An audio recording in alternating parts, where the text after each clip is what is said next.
Good afternoon, everybody. Good afternoon. Thank you for tuning in today. We want you to share this post. We want you to share this conversation with your social media family and friends. I have back our resident counselor. She's the resident counselor for Live with Jason Moody. When- I've elevated. I've been promoted. Come on here. Come on here. And man, she's back with us. Hey, babe, thanks for logging in. Hey, mom, thanks for logging in. To everybody that is joining us, thank you for taking time out throughout just your day. I do not take for granted, although we are all inside, I don't take for granted that we are not busy. So, truly appreciate you guys. This is a very special topic. Taylor is back actually for part two. We were supposed to discuss this last week, but we got so caught up in discussing Carmelo and discussing basketball towards the end that I totally, Yeah. yeah. So we thank you. We thank her for coming back today, and we're gonna get right into it. Gonna take another 60 seconds, and then we're gonna get into it and talk a little bit about grief today. Talk a little bit about grief, man. So Taylor, how are you doing today? I am well. It's been a busy day. You text me and I was like, I'm in session. I'm, I got out of that and I was in another session. So it's been busy. This week has, Yeah, but I am well. I'm alive. I'm on a ventilator. Okay. come And on. that's sometimes you just got to tell yourself that. And so I'm excited to be here for part two. Yeah, excellent, excellent. Yeah, I just realized that we hadn't really, um, I, spoke like we did before, and I'm like, oh shoot, we need to, touch base. So I'm like, wow, I don't know. These days have been so meshed together. I've been trying to keep a schedule, but it what, just, what schedule? Oh my God. yeah, no, it's no sleep schedule. It's no eating schedule. It's like whatever you feel.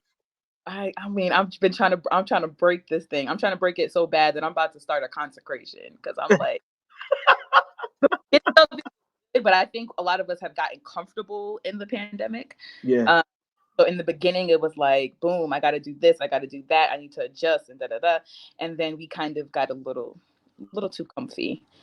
So absolutely, I'm trying. definitely. Yeah, Brianna, what's the schedule when days are meshed together? I don't know. Definitely gonna have to help me out. So, we have Taylor back today, guys, and we're gonna talk a little bit about grief. I think this conversation becomes necessary with everything that has been happening. Death at some of the highest rates many of us have ever seen, loss of jobs, loss of income, um, relationships heavily stressed.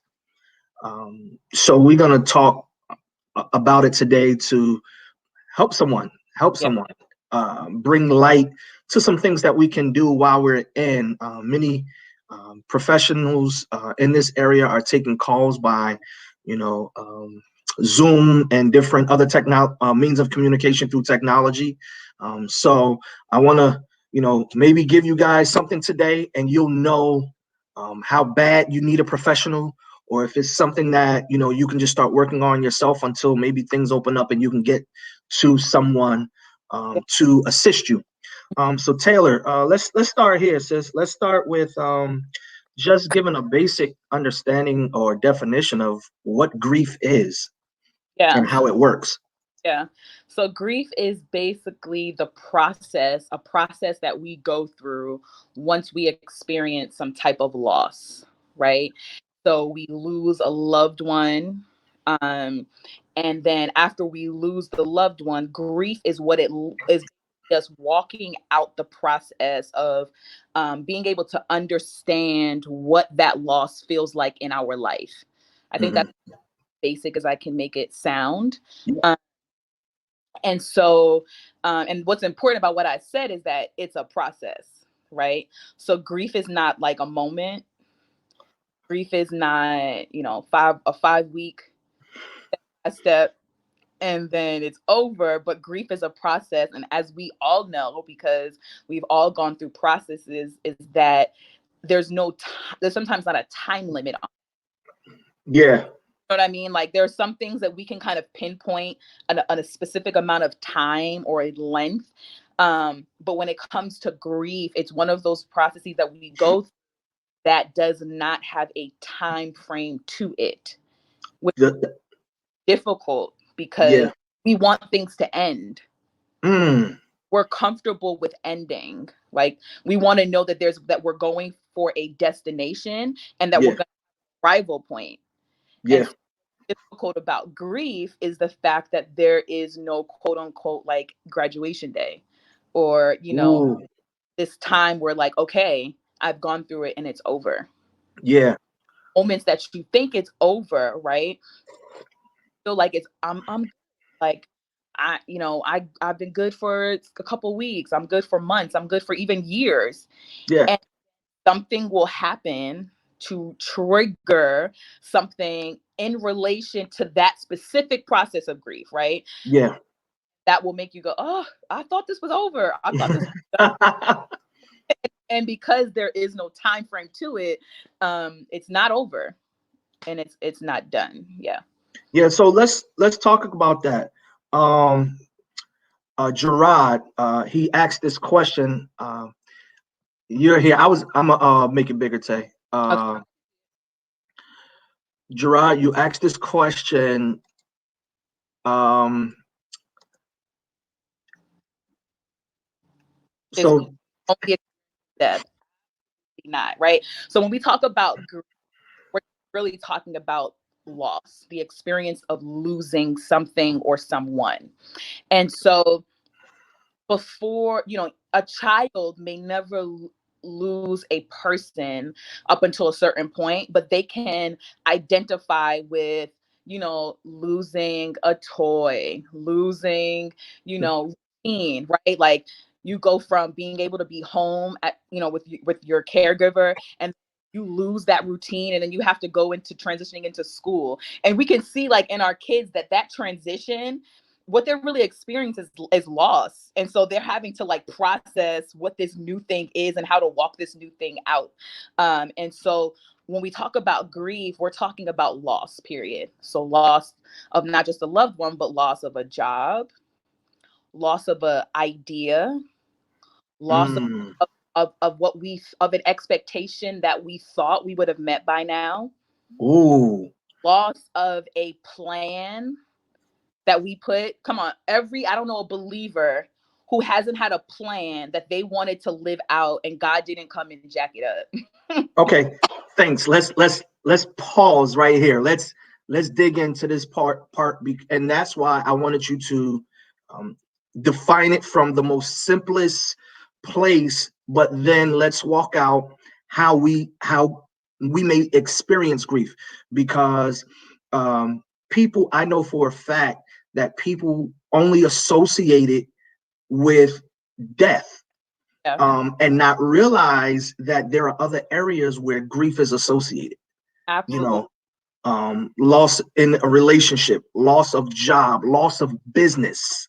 Yeah, You went even further just now to make it even more plain to say an idea that didn't work out, a plan that did not go the way you thought it should have gone. Let's talk about that a little bit because I want people to again be able to take something from this conversation and see that there are other areas in their life where they're grieving and they may not be able to identify it. yeah. So I think that another way to kind of think about when we're talking about loss is the things that we feel like we lost. There was a emotional connection to it. There was a commitment ourselves to it, right? There was this like thinking about like an idea, right? When you have an idea about your life, you commit yourself to that idea. Like you're faithful to it, you're declaring it, you're thinking good thoughts about it. So our thoughts are going towards that thing. Our heart is attaching itself to it, right? We're yoking ourselves to it, if I can put it even like that. And we talk about soul ties a lot and yoking, like all of who we are, we invest into an idea, into a relationship, into a plan, into a thing, even a car. You get into a car accident, and now something that you worked for, something that you planned to get, and then you finally reach the ability to obtain it, and then a car accident happens and strips it from you. And now you have to you're not just dealing with the loss of the item, you're dealing with the loss of all of that it took to get it. Right. And so I think when we think about it in that way, it's so much more relatable, and it makes Absolutely. it less scary. And I think it makes us realize that we're all in it. Like there's no avoiding loss, right? Yeah. Dr. Matthew Stevenson talks about like one thing that humanity has that's universal is pain. Yeah. Pain connects us as people, and there's not a person on this earth who has not experienced pain in some form. And so because we all experience pain in some form, we all experience loss. It's a Yeah. human thing. It's not a secular thing. It's not a thing that's relegated to other faiths. It's not a female thing. Yeah. It's not a child thing. Like it's a human thing. If you That's Yeah, that's good, Tay, because you're now giving someone help with recognizing why they felt a certain way about something that did not work out. Yeah. And there is no avoiding the pain, there is no avoiding the loss. It's a part of life. But when you talked about it being relevant or relatable, now it's not so easy to just tell somebody, oh, get over it. Yes. Yeah. It's kind of like hopefully people will feel free, give themselves permission to enter into the process and to take the shame off of what has been attached with it. That if Yeah. there's something's wrong with me, right? Like, or that even me not experiencing, even during this pandemic, maybe somebody's not experienced the loss of a person, but they find themselves feeling like I've lost this job. Like, I don't know who I am anymore. Like, I'm concerned about how am I supposed to live, or I've lost that routine that has kept me stable. I've Yeah. of like I wake up. Okay, after I wake up, I eat my breakfast, I do this and I do that. And I'm a person who needs structure. And so now I feel imbalanced and I don't feel stable, which is an indication that I don't feel secure and I don't feel safe. And that's a human need that all of us want and desire and need to have met. So I'm grieving the life I was living before this. Um, Yes. and so we have to understand that it is okay for you to be grieving that as much as grieving a person. And your grief process is not inferior to the person that is grieving the loss of a person. You know, like there's no Thank you for competition. saying that. There's no, Thank, oh, it's like, well, your mom didn't die or your uncle didn't die, so you don't know what it's like to grieve. Like we cannot do that because we don't know the impact of what they've lost. absolutely. Thank you for qualifying that, because we're in a culture where we categorize things and then we are professional rating systems. You know what I'm saying? Like we don ourselves, the rating, the rater, and we give things levels and make statements like that because you never lost anyone, as to say that their dream that they were so invested in that did not work out does not allow them to qualify on identifying with loss. Mhm. Here's something I just I'm gonna say I had a God moment just Come on, now come on. Yeah. about the creative, that person. I think we all have a person in our family that has been aspiring to do music, aspiring to act, and to be in theater. and has not been able to fully actualize the dream that they have. And we can't understand why not give up on it and do something different.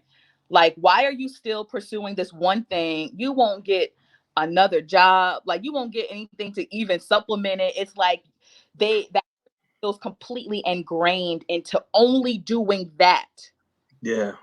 It's because to decide to do something different would bring them into a process of having to confront the pain of losing it. Right.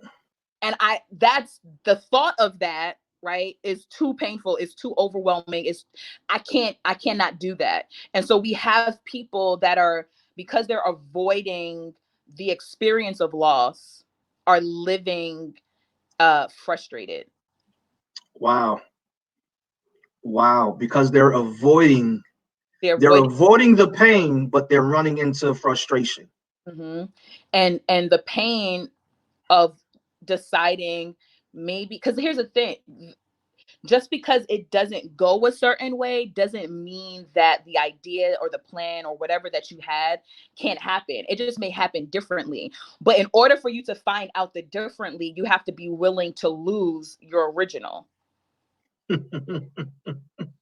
So once you can lose the original thing you thought, even though it's going to hurt, it's not going to be easy, you are going to go through the stages of grief, there could be something on the other side of that that would still allow you to be fulfilled when we're talking about ideas and plans and all of Yeah. that. You know what I mean? Yeah. But hard to kind of admit, well, maybe the way I'm doing it is not working. Maybe the way I thought of it is not working. And that's hard. Yeah. And while we're talking about this, because right now, and you mentioned it a little bit, right now, people, if they haven't grieved, um, they will grieve because things are going to change. Yeah. We've been talking about it all quarantine, pandemic long, new normals, going to new habits, new ideas. And we want to stress to everyone that although we're in the same storm, we're not in the same boat, but we should not downplay anyone Mm-hmm. in this or during this time, because everyone is experiencing some type of loss. Yeah. Everyone is experiencing some type of loss. So now, say, as we're looking at this, let's touch a little bit on the, how would you say, the extreme of loss in this season, from the amount of deaths. How do we move? Like, how do we continue? Mm-hmm. Because it's not just one person. For some people, it's families. Mm-hmm. Some people, it's, pastors. Um, and again, and I know sometimes we give levels to things, but um, some people never thought that they would be the only ones left, almost like a Job story. Yeah. Yeah. That, to me, those I would consider be extreme cases. So when catastrophe is that big, when calamity is that big, should we be taking a different approach? Meaning, just, I don't want to say more serious approach, but I mean, it's not something we can overlook. Yeah, yeah, absolutely. So we're going through a global pandemic. So we're all experiencing corporate trauma, right?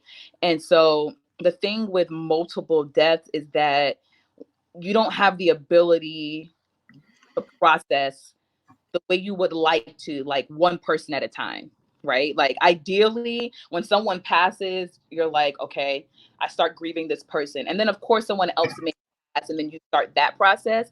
But it's almost like, no, I was talking to a pastor yesterday, um, who's a client, and he was talking about how he, in the matter of a week, he had three people that were super close to him, right? That were in church, but they were people that were personal to him. He lost them all at once. Like, I'm talking, like, I think one of them was two in a day, right? So what he was trying to do was grieve all of them at once, like on the same level, Ooh. which is that's hard. Like, how do you, that's a lot of pain to try and like consume and understand and digest at one time. And so what I told him was, one of the things that we say as clinicians is to try and you have to try and grieve each person separately. So you break it down into more manageable parts. Right. And you also, what you do is, because from day to day looks different. One day you wake up and you may be experiencing anger in regards to the person you've lost, right? And so, and it may be about one person. Just focus on the anger that you feel in regards to the one person, right? Does that make sense? So like Yeah. Compartmentalize and respect the process person, because they were all individual people. They had individual meanings to your life. They had, and so they don't, it, all of it looks different. And when you try and do it all at one time, it's unbearable and it's impossible. I'm just gonna go, Wow. I just think it's impossible to do. And so Yeah. one of the easier, just kind of taking what that day is bringing you, Yeah. accepting the feelings that you have just for that day, not Yeah. even day, for that moment. Because there'll be Yeah. days you are experiencing several like contrary emotions. Whew. And so you have to give yourself again the permission. Let's go back.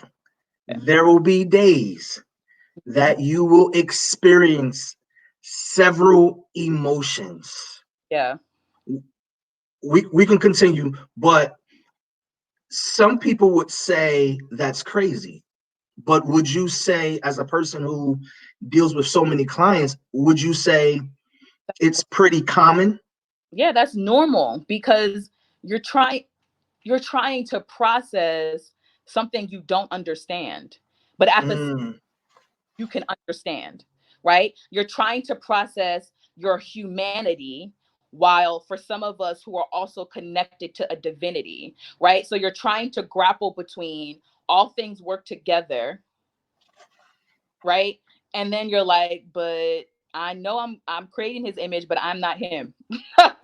yeah, So like, because we have those sides to, like, we know the spirit lives inside of us, so we know that we have some divine tendencies, right? We're not the right, only, right? So it's that war between us that is kind of going back and forth. We're like, my faith can believe this, but my hurt doesn't want to, right? Or my faith knows it'll be okay, but right now the pain of the moment feels like it's not. So that can change from moment to moment. And that's with anything. How many times God said, you're going to get the house. And in the moment, we're like, I believe. And then like one thing doesn't go right, with the deal. And it's like, it's never going to happen. It's never happening. Right. So we go through that all the time. So it's going to be the same thing, even in that grieving process. that's good because I want people to know that the emotions that they feel, and I believe you mentioned something similar earlier. It's not for them to feel like they're cursed. I'm paraphrasing, because people when they're going through loss, but then even for myself with preaching and speaking, and even now pastoring. I can have a personal celebration, but get a phone call where somebody's experiencing extreme loss. And if I'm connected to that person, then I feel what they feel. Yeah. And some people don't believe it's normal. Some people don't believe it's healthy. We'll be quick to call someone unstable. Yeah. Um, but we're now learning that this is pretty normal and it happens. Yeah. So sometimes because we're not aware, some of us diagnose ourselves, you know because we really don't know. Like, it's like, oh, I must, God must not be on my side. I must not be favored because this and this and this is happening. And I mean, really, when you read the book of Psalms, like, you'll see a whole bunch of, what I'm saying, moods and emotions. David, he, he David was the epitome of everything emotional, you know. But he's also the strategy, because what we see through the Psalms is a person that did not withhold or avoid their experience, but he took it for what it was, gave it to God for what it is. Absolutely. Psalms is a strategy for us of how to deal Yeah. with just grief, but just life mess ups. You know what I mean? Like avoiding. Okay, avoidance can be helpful at certain points, right? It can be a useful, beneficial coping mechanism, but there will come a point where the avoidance will become harmful. There we go. So what David was able to do was live a life of embracing, his emotions, his feelings, just about life. Yeah. Oh, included loss. And that's really how I believe that that's really how you get to, know yourself based on how you respond to the different circumstances that you're experiencing. Like, you have to own it. Yeah. You have to say, okay, here is where I am. These particular situations causes me to retreat. These particular situations Yeah. causes me to, move forward or conquer, or I feel strong, or I feel weak, whatever it is. And then at that moment, you're able, when you're honest with yourself about, where you are and your triggers and the things that you decide to embrace concerning your grief or your loss or your emotions, your rewards and successes. I think that you'll be able to better, I guess, deal or handle those Mhm. things that you experience. um Tay, let me ask you this. When it comes to, you just mentioned something about the avoidance, right? Long term, the more you avoid, the more harmful it becomes, right? Um, so for someone who really wants to but don't know how, where should they start? With accepting the reality of it. So one of the things, I mean, that you can do with yourself to like begin to is start by just writing down, maybe writing down the statement of I've lost my, or this person, has passed away, has whatever language you want to use about the loss, write it down. Right. And so in writing it down, it makes it real because it's not just something in your head, but it's something that you're looking at. Right. Yeah, And make a voice note. And these are things you do other than counseling. Like if you're really struggling, of course, I'm always going to say go to counseling and let that person. absolutely. But the reality is, with the healthcare in our country, not everybody can get to it.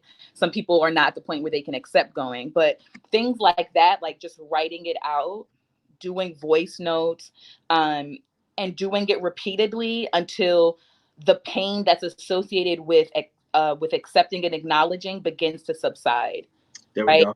So one of the things that we do, like when it comes to like exposure therapy with pain, with phobias, is that the more you repeat and expose yourself to the experience, the more the anxiety associated begins to reduce, or the Good, fear begins to reduce, right? good. So you can kind of apply that to this, where it's like I need to just expose myself to the truth, Yeah. so what's making me avoid it will begin to subside. If that makes sense. Hmm.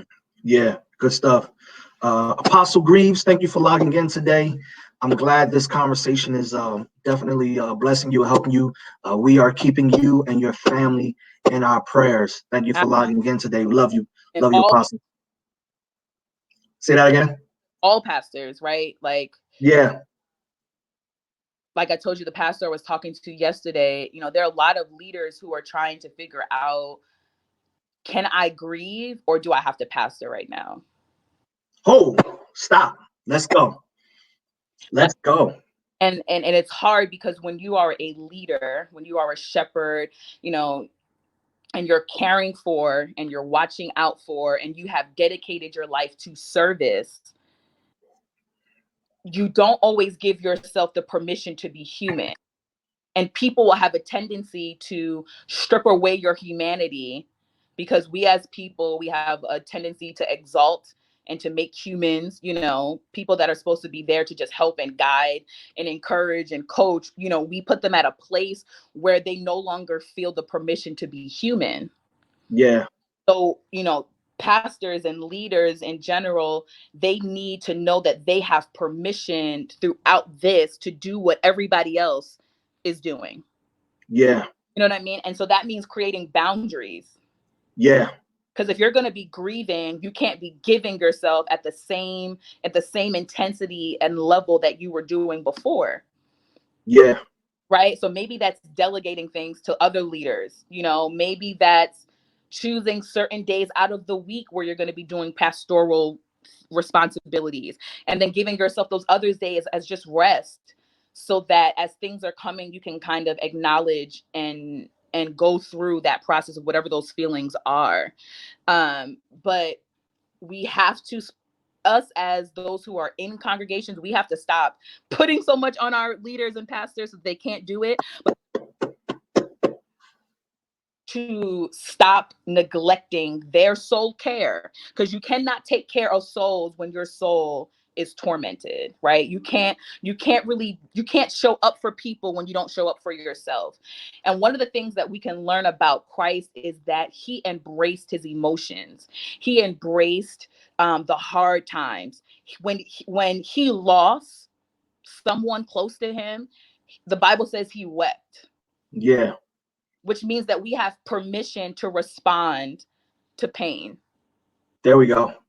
And as a man, right, as men that's like a real direct picture of seeing another man embracing emotion. Like we have the permission to engage our feelings and emotions and our pain, and it's necessary, Yeah. right? You can be processing it while also, because we have responsibility and still moving forward. I'm not saying, just stop and that's it. But some people, Pastor Adrian Davis down at All Nations Huntsville, Yep. Huntsville. he has been very open about a lot of the loss he's experienced. And one of the things that I love about what he's done is he completely will allow himself to step away from the church. Yeah.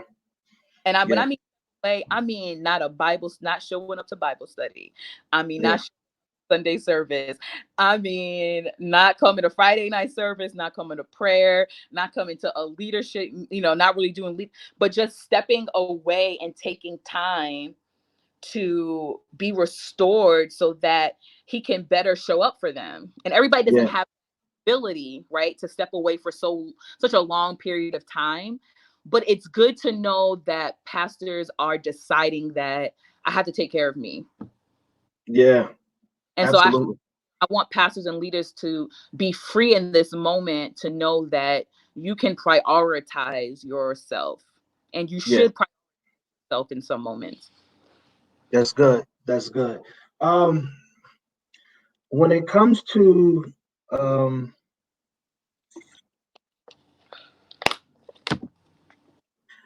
how are we to manage those triggers? Let's go back to that a little bit. How are we to manage those triggers? Because they happen, like you said earlier, you know, you think you're all right, and then something happens. A song is played, or you in a car, you're in the car and you ride past a building. Just something reminds you how, like when it comes at you that quick, how should we be managing those triggers? Or, we it happens. Yeah, and it happens with any, you could have a bad breakup and have a trigger, right? So I think the important thing is to not just completely ignore it, because you want to identify it as a trigger so that you can use it in the future to give yourself language for what may happen, right? Got you. Acknowledge like, oh, that song, whoa, okay. So now you know that this song is a pain point, right? Or is something that you still are connecting to the pain. Like you haven't been able to uh, establish a new memory associated with that, right? Right. You can acknowledge it, like it's okay. Now, what we don't want to do, and what we have to be careful, that usually when those triggers happen, and we allow that trigger to now completely spiral us for the rest, Mm, right? That's where the trigger gets difficult. So we can acknowledge that it's a trigger We can acknowledge that there's pain with that memory, but then we have to develop a discipline of then redirecting our thoughts into a place that will bring us back into a place of peace, right? So maybe thinking about like an actual good memory you have with them, or something that doesn't bring you pain, so Right.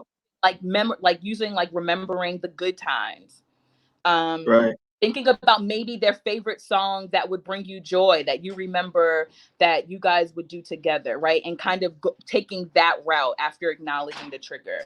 Um maybe something that will really help is just going into moments of just gratitude, Yeah. and just allowing like the gratitude of this moment to kind of not allow that to completely determine your day. But the trigger is real, and we can't just pretend like it's not real. Yo, that's good. That's good. And we have, and as you said, we have to make sure that that trigger doesn't dominate our day, Right. because we lose time, we miss out on so many opportunities that that day may bring because we didn't properly handle that trigger. Are there misunderstandings or misconceptions about grief we should highlight or be aware of, as it pertains to, I mean, just what you see in society, how people deal with it? Hmm. So I would say that I think what we do kind of is, one, we don't allow people who haven't lost people, right? We talked about that earlier, that we discount that as grief. But then I think sometimes we may minimize the signs. So like there are people who experience loss and they become very angry, and they're just Mm, and we're like, well, why? Or we see people who don't show emotion. They're at the funeral and they don't cry. And because we don't see them crying, we don't even think they're grieving. Right. And so we associate like physical manifestations with like people who are actually grieving. So if I'm not crying, or if I'm not posting, I didn't post that this person passed, that maybe I'm not yeah, grieving. yes. Say that again. Just because you're not crying does not mean you're not grieving, or Yeah. just because you don't post does not mean that you're, oh, this is good. Yeah. Because the thing is, I have a cousin who, when my grandfather passed, I don't think I saw her cry the whole week. And we were all together a lot at my grandmother's house. And I think somebody even said, like, she didn't even cry. And I'm like, well, she didn't cry in front of you, right? Like, you don't know what's happening at her home. But Yeah. some of us don't even know how to cry. Yeah, I think, I know for me, man, I was getting messages when my dad died, like, yo, man, you did great, you handled it well. But I think people were looking at whether I was crying or not. Right. Um, Yeah. If you don't cry, you're not weak, and you held it together, period. Right. But on the yeah, and that next 12 months was probably one of the hardest times of my life. And I think I thought I did what you suggested not to do. I thought that if I went to church like I did the next day, preached, and tried to, keep everything normal, that I would be okay, only to find out that I wasn't okay. Yeah. And, it just, it jeopardized, so much because I handled it wrong. Hmm. Like I handled grief wrong because, I thought it was just something that, I can keep going.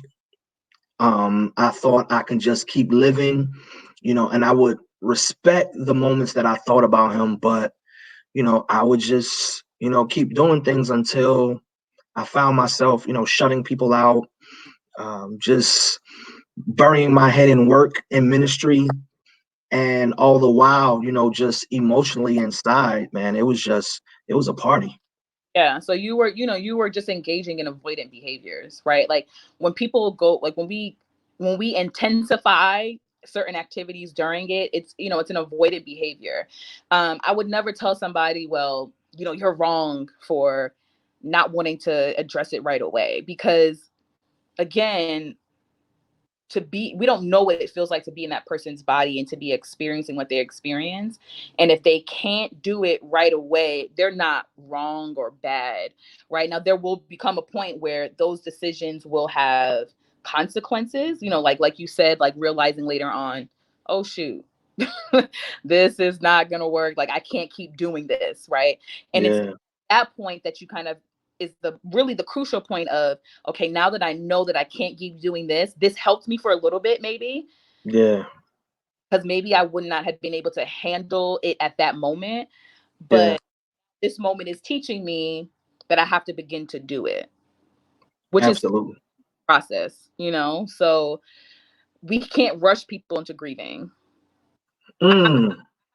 And I have a student whose mother passed from COVID-19. And we had session a couple weeks ago, and I'm like, hey, how are you? I am not good. I am so annoyed. My aunt has this person calling us. I already have a person to talk to. I talk to you. I already have a therapist. I don't know her. I don't want to talk about my feelings. She is going off. Okay. I mean, off. And so what her aunt was trying to do was make her process the grief in the way that she wanted her to process it. And Mhm. when it comes to grief counseling, you can't make somebody go to grief counseling, because that person has to want to participate. Yeah. Well, there are instances, where court may mandate counseling for different things. When it comes to grief, you can't mandate somebody to like grief counseling. Yeah. You Yeah. set up appointments. You can't set up an intervention and send a treatment team to the house, unless they're like in danger, they're having suicidal thoughts, have a plan and all of that, that's different. But you just Yeah. talk about something because you feel like they're not dealing with it or not dealing with it fast enough. Yeah, that's good stuff. Somebody just asked a question on one of the topics we touched a little bit about, but let's give it some strategy and some planning on how to deal and cope. What about grieving the life you thought you would have? Remember, we talked about plans not working. So there are a lot of triggers there. What are some processes that we can start putting in place to now, again, our response cannot be it didn't work, move forward. Yeah. You know, let's, as you would say, let's give it some word, let's give it some strategy. Let's help the people. What Yeah. about grieving the life you thought you would have? Whew, talk I about it. think a lot of what we have to work on is that acceptance of what is not working or what will not be, right? Or what has not happened. Um And as you accept that this is the truth, you then have to establish a thought pattern that this does not determine how good I am, right? And so Yeah, why it's hard when we are dealing with loss of that is because we feel like there's really a sense of fear of we failed. woo, yeah, So that fear of failure um has to be, you have to really get to the root of why am I afraid of not feeling like I've accomplished this or haven't done this, yeah, and we deal with that part, and then again using gratitude to also balance that out, like, okay, I have to accept this, but the gratitude part is also acknowledging the things that you have done well, there we go. realizing what you've done, right? And then understanding that again, if okay, I'm gonna talk to believers, right? This plan that I had didn't work, right? Now I can understand why better his word says that his plans are not my plans and his thoughts are not my thoughts, right? This Yeah, is a moment where the scripture literally becomes actualized in our life. yeah, So I'm accepting, I'm coming to grips with this is the reality. I'm dealing with the real root of why that reality hurts, yeah. hurt about that, which again, fear of success, comparison. We're looking Woo! of others, right? Which means that our standard for living has become people and not Christ. That's when we fall apart, because he's not our standard. So we have Yeah. to realign our standard to what he's saying. There is no standard that he has, that certain things have to happen by a certain point. Yeah. Those people that feel like we haven't gotten married yet, haven't had the kid, all of those things. We have to reestablish who the standard is. Um, and then in doing that, we'll find security in our own journey. Yeah. I That's can, I that's can, good. Okay? I can be confident in my journey, and I can accept my journey when I realize that my journey doesn't have to look like the next person's journey. Absolutely. Because I thought that I was going to be a Division I basketball player. I got some good letters, mid-major, low major, and then I had an injury uh, going into my junior year, and things were just different. And I had a conversation with my coach, Tay, Mhm. and everybody was talking about schools. You know what this guy asked me?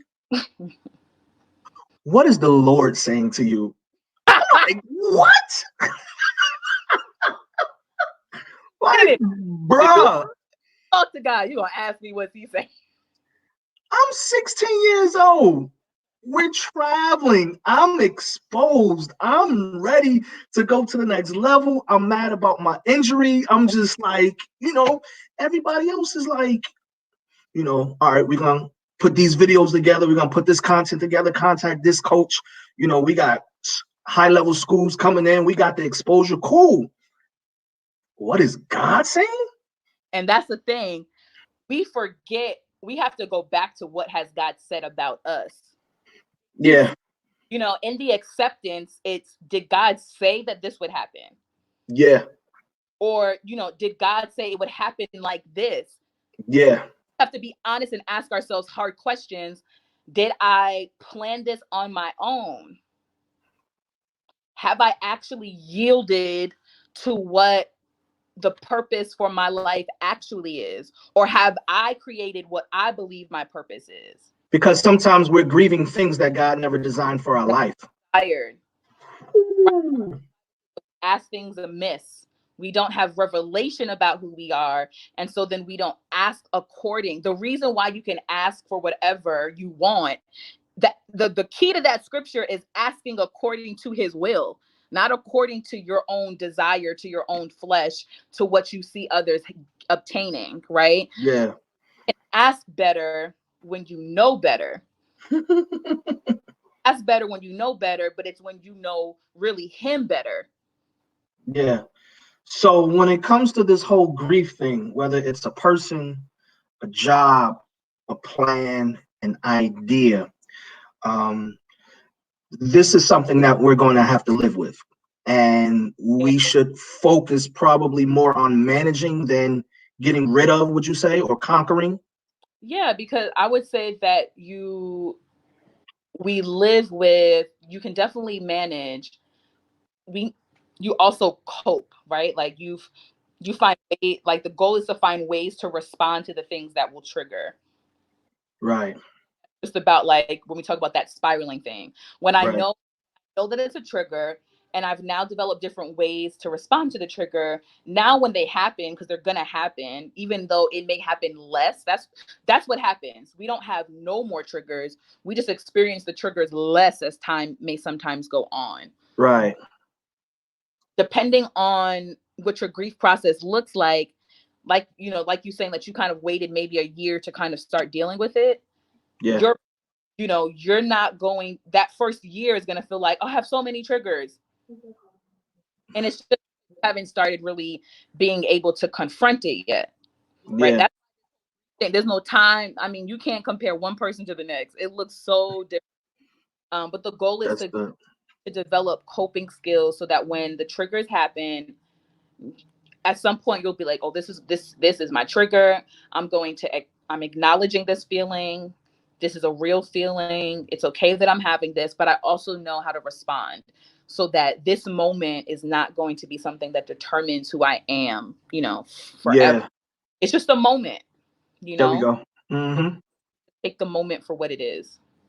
That's good. And so these are skills that we actually need to develop when it comes to dealing with grief and managing triggers. It's something that I'm even hearing you saying now that we need to start working on, because the triggers are going to happen. And we have to make sure that we don't allow those triggers to take us to a place that now dictates the type of day we have. Mm-hmm. Because we know that that one day can easily turn into a week. Yeah, a month, a year, a decade.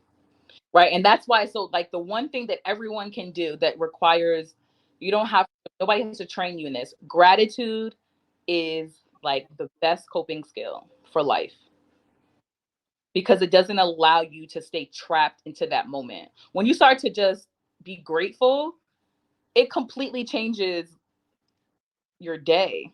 Yeah, So in those moments where it's just like, oh my gosh, this is overwhelming. Like I just cannot, bring yourself gratitude. yeah, that's good stuff. So, um, okay, moving forward, post pandemic, things are opening up. We're going to start interacting. Um, where do we go from here? Where do we go from here? To the person who walks in the church that don't have their leader, to the pastor that walks in the church who don't have those members, to the loved one who you would normally spend your summers with. Mhm. Where do we go? I think one of the things that we can do is find ways to keep their memory alive, right? So we can't to walk in and pretend like we know, Sister Jones that used to sit on the fourth row is not there. It wouldn't be realistic, but let's turn that into some type of celebration, and that's one of the things that's really good in the grief process. It's just remembering the good times. Maybe that's coming together and everybody's writing their favorite moment on a big poster board, and we kind of put that up and allow for people to kind of, as they're going by, just writing memories about the people that they've lost in that church or their pastor. That's something that kind of allows you to think on, again, those good things instead of thinking about the pain, redirecting it to the things that were good about them, the things that you've learned from them, so that it's a little bit more manageable. And then when you keep it up, people can come by and then they're reading it and they're like, okay, I remember that, and oh, that's so funny, or I can take that, right? So it's kind of bringing us together to have a corporate experience. It's acknowledging, the person that is no longer here, but that everyone loves or people cared for. And it's also allowing you to, again, develop a positive coping skill and thinking the good memories that you have. But we can't ignore it. So like ignoring that they're no longer, which for past, it's going to be hard for those that have no pastors, because the people, he or she won't be in the same spot, and things like that. But I think coming together, even doing the things that they liked. If your pastor was like, we gonna praise, praise, praise. Well, we gonna praise, praise, praise when we come back, like in memory of them, like to celebrate them. But then it also benefits us at the same time. That's completely fine. If he had a favorite food, a favorite dessert, she had a favorite dessert, we gonna have a bake off. We're just we're reattaching the things that were good about them and creating better memories in our now with them not here. That's good, because we're going to definitely need that when we come back. Definitely that when things open up. We're limited to what we can do now, but I wanted something to be shared for us to, when we go back, we don't have to ignore. Mm-hmm. We don't have to just ignorantly praise over this situation, Mm-hmm. but we can now use this praise as one of the ways that we, one, acknowledge, and one, begin to cope and begin to deal. It's not a bad thing. And I'm saying ignorantly praise because sometimes we'll praise and ignore. Yeah. Yeah. This Yeah. is a praise and we acknowledge. Yeah. And the what I would really suggest is, especially churches that have experienced this, bring in counselors, do a group, run a group in your church where, maybe for 4 weeks in a row you come together, or maybe it's once a month you have a group that allows for people to come together and have community while they're grieving, and allows for that, so that it also takes the pressure off of the leaders and the pastors, whoever's there, to feel like they have to be the one to like be do, because they need it too. You know what I mean? So bringing in people who are professionals, whether they're faith-based or not. um, Grief counselors are pretty sensitive to the the value of faith. So, even if you don't have access to like a Christian therapist or a person of faith, um, grief counselors in general are pretty good at that. So get creative with bringing mental health into the church. This is good. This is good. Tay, I've been enjoying this dialogue, just everything you've been dropping. So we're gonna let you get back to your regularly scheduled program. But everybody, this is going to be up on YouTube within the next 24 hours, so you'll be able to review. We're gonna leave it up on my page for a few more days. At the bottom of the screen, you can follow Taylor. You can contact her. You can reach out to her. Taylor, this week, can you just talk a little bit about your book again before we go? Sure. So I wrote a book called Becoming a Woman in Pursuit, which is a 30-day devotional that positions the everyday woman to walk in purpose, live out freedom, and be whole. And so I love that the book is not long in terms of the chapters. So it's efficient in that it's a couple pages, but there's always an assignment attached to it so that you can kind of dig deeper into what was said.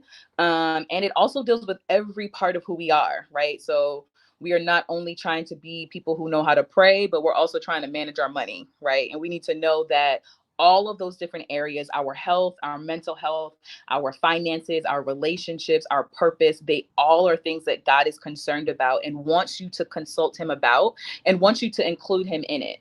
And so the book is very, very balanced in all those different areas. That's good stuff. Tell them a little bit about um, Monday nights, Oh, and then tell them about your sessions that you do with your, I call them incubator groups or think tanks, but please share, man, because I want people to connect with you because your profession is necessary. And then also the things that you're expanding and doing are necessary. So just those two things, and we're gonna let you get back. okay, sure.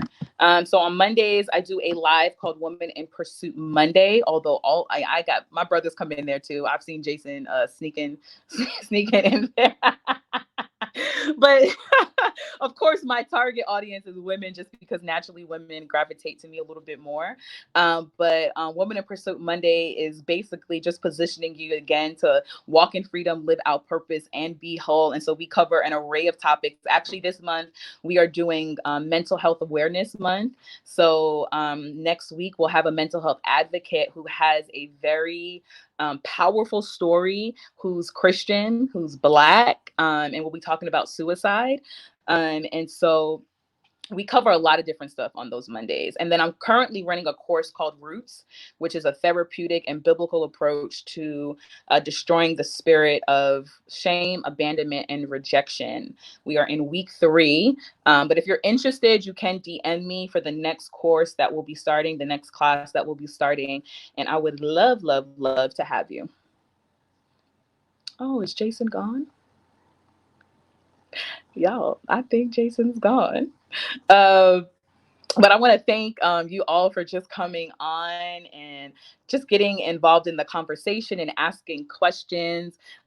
Jason has been doing an absolutely phenomenal job with holding these conversations. I believe that conversation is so important because what conversation does, it allows us to receive wisdom, but it also allows for us to kind of walk through the thoughts that we've had in our minds that we've not yet been open about. And it gives us the opportunity to be able to come into a place where God is able to really bring transformation. So these conversations are pivotal. These conversations are necessary. Talking about things is important, especially in communities of color.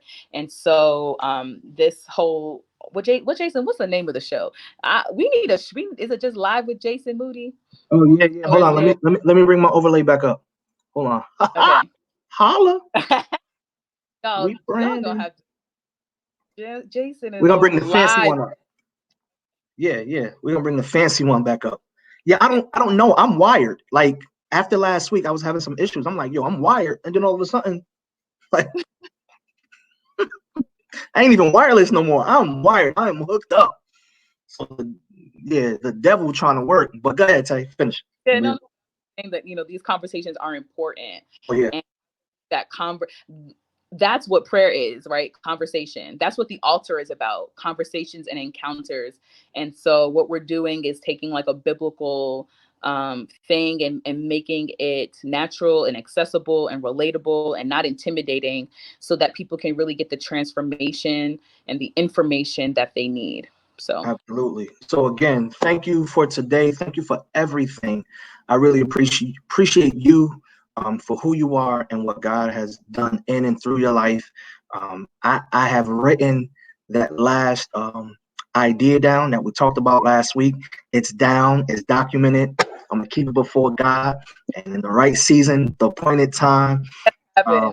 Man, we going to make it happen for sure. I Yeah. wish I would have known it a little earlier, but God works all things out in the right timing. But man, again, thanks so much, Tay. I really appreciate you.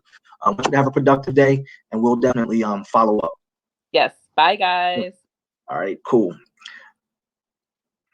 Hey guys, thank you again for tuning in today. We're going to continue this week with Josh Copeland on tomorrow, BET Sunday Best. We're going to have Jonathan Dunn and Sean Bigby on Thursday, just different approaches to life and worship and ministry. And we're going to be exploring some different concepts, some things from the Bible. Next week, I will only have 2 lives with Bishop Jonathan Woods out of Birmingham, Alabama, and Dr. Jamone Glenn out of Grand Rapids, Michigan. So we look forward to that. But the month of June, I am dedicating to men and fathers, and we're going to be talking about the role of the father. We're going to talk about the impact of the father.